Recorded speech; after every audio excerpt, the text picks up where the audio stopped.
వికారాబాద్లో ఒక మంగలి shop open చేసి నడుపుతున్న ఒక ముస్లిం సోదరుడు.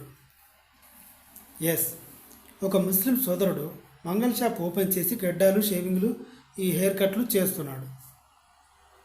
ఇది చూసిన కొంతమంది ముస్లిం అయ్యండి ఇలా చేయడం అంటే ఏంటి అంటూ మండిపడ్డారు. అయినా అతను వినలేదు. ముఖ్యంగా మంగళ షాపులు ఎవరు చేస్తారు? నాయి బ్రాహ్మణులు చేస్తారు. కొన్ని సంవత్సరాల క్రితం నుంచి వాళ్ళ వృత్తి అది, కుల వృత్తి అంటారు. కుమ్మరి వాళ్ళు కుమ్మరి పని చేస్తారు, మంగళ వాళ్ళు మంగళ పని చేస్తారు. ఇలాగనమాట. ఈ 40-50 మంది మాట్లాడుకొని బ్రాహ్మిన్స్ అంతా, ఈ నాయి బ్రాహ్మిన్స్ అంతా 40-50 మంది వచ్చి నువ్వు షాపు మూసేసేయి, నువ్వు చేయడానికి వీల్లేదు అని అతనితో గొడవ పడ్డారు. ఇప్పుడు ఆ ముస్లిం అతను హైకోర్టు దాకా వెళ్ళాడు. హైకోర్టు తీర్పిచ్చింది, ఎవరైనా సరే ఇలాంటి కులవృత్తులకు సంబంధించిన పనులు ఎవరైనా చేసుకోవచ్చు, కులానికి సంబంధం లేదు, ఆర్టికల్ 19 ప్రకారం అని హైకోర్టు తీర్పిచ్చింది. అంటే ఇప్పుడు ఈ మంగళ షాపులు ఎవరైనా ఓపెన్ చేయొచ్చు. ఇప్పుడు అవే కదా బ్యూటీ పార్లర్స్ అన్నది కోర్టు వాదన. ఇందులో తప్పే ఉంది?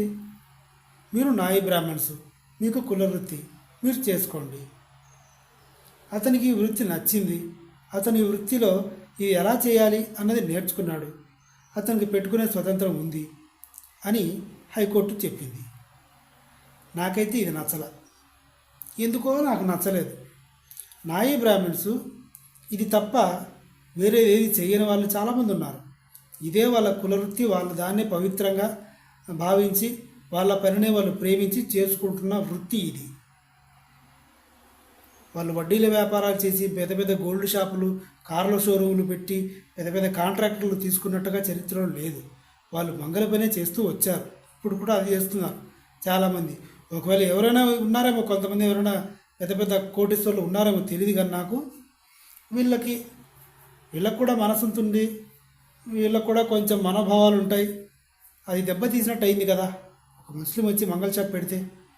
సో కోర్టు చెప్పింది తప్పే. ఇది నా ఉద్దేశం.